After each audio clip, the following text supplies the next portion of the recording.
থেকে মাত্র 86 মাইলের মধ্যেই একটা চমৎকার জায়গা আছে। সেই জায়গাটার নাম হচ্ছে কিংস্টন এবং সেখানে ক্যাটস্কিল মাউন্টেন রেল রোড এটা অবস্থিত। এখানে এই যে পুরোনো আমলের ইঞ্জিন এবং পুরোনো আমলের ট্রেন এবং রেল ট্র্যাক, এখানে একটা 90 মিনিটসের রেল জার্নি আছে।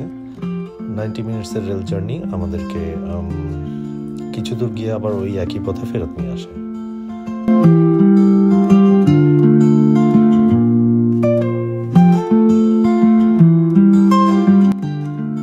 এখানে এই যে ছোট একটা স্টেশন দেখা যাচ্ছে, এটা হচ্ছে ওয়েস্ট ব্রুক স্টেশন, যেখান থেকে আপনি টিকিট কালেক্ট করতে পারবেন এবং এই স্টেশনের পাশ ঘেঁষে রেল লাইন।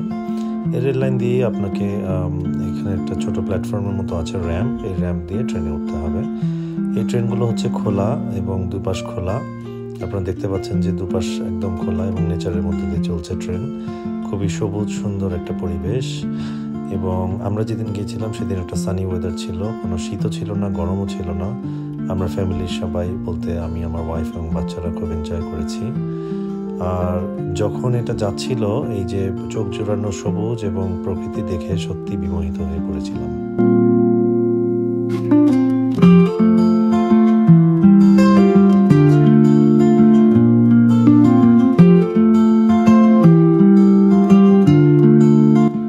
চলার পথে এখানে কিছু ছোট ছোট ব্রিজও ছিল এবং ছোট ছোট কিছু ওয়াটারফল ছিল এবং মানে অত্যন্ত সুন্দর একটা সুন্দর পরিবেশ। এই যে সবুজ বনের মধ্যে দিয়ে ট্রেন ছুটে চলেছে। আর যখন ট্রেনটা যাচ্ছিল তখন মানে রেল ট্র্যাকের সাউন্ড, বারবার বাংলাদেশের কথা মনে পড়ে যাচ্ছিল, কারণ বাংলাদেশের রেল ট্র্যাকের সাউন্ডগুলো অনেকটা এরকম। এই ট্রেনগুলোতে শুধু খোলা কোচ নয়, এরকম সুন্দর সোফা এবং গদি সম্বলিত কোচও রয়েছে, যেগুলো একটু কমফোর্টেবল এবং ঠান্ডার সময় এগুলো হেল্প করে। এবং এরপরেই ওই যে খোলা কোচগুলো দেখা যাচ্ছে এবং এটা হচ্ছে জয়েন্টগুলো খুব সুরক্ষিত, পড়ে যাওয়ার কোনো ভয় নেই এবং মানে খুব বিউটিফুল। এটা হচ্ছে কিংস্টন পয়েন্ট পার্ক, যেটা হচ্ছে আমাদের হোটেল থেকে 30 মিনিটসের ড্রাইভ। এখানে হাডসন নদী এবং এই যে বিচ, যদি বিচটা বেশি বড় না তারপরে বিউটিফুল বিকাল কাটানোর জন্য। এটা হচ্ছে টিয়ার গ্যালো পার্ক।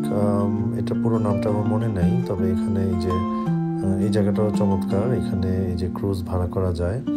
এখানে কিছু লঞ্চের মতো আছে যেগুলো যাত্রী নিয়ে নদীতে ঘুরিয়ে নিয়ে আসে যাত্রীদেরকে। আর হচ্ছে এখানে বসে কাটানোর জন্য চমৎকার। পাশে অনেক রেস্টুরেন্ট আছে, খাবারের দোকান আছে। সব মিলে খুব একটা ভালো সময় কাটলো আমাদের। যদিও আগে থেকে আমরা বুকিং করে গিয়েছিলাম হোটেলে, তারপরে মনে হয়েছে যেন এটা দিনে দিনে যাওয়া সম্ভব। আমরা হোটেলে বুকিং দিয়েছিলাম কারণ আমরা চেয়েছিলাম যে মানে নিউ ইয়র্কের হেকটিক লাইফ থেকে একটু একদিনের জন্য একটু রেস্কিউ আর কি। আমরা চেয়েছিলাম বাইরে যেন আমরা একটু থাকি 1-2টা দিন। সো সেই জন্য আমরা হোটেল ভাড়া করেছিলাম। আদারওয়াইজ এটা দিনে গিয়ে দিনে ফিরে আসা সম্ভব। নিউ ইয়র্কের খুব কাছে, 2 থেকে 2.5 ঘন্টার জার্নি। 2 ঘন্টা না, ঠিক 2.5 ঘন্টার জার্নি। এটা বেশ রিফ্রেশিং একটা জায়গা এবং এনজয়েবল। Thanks for watching.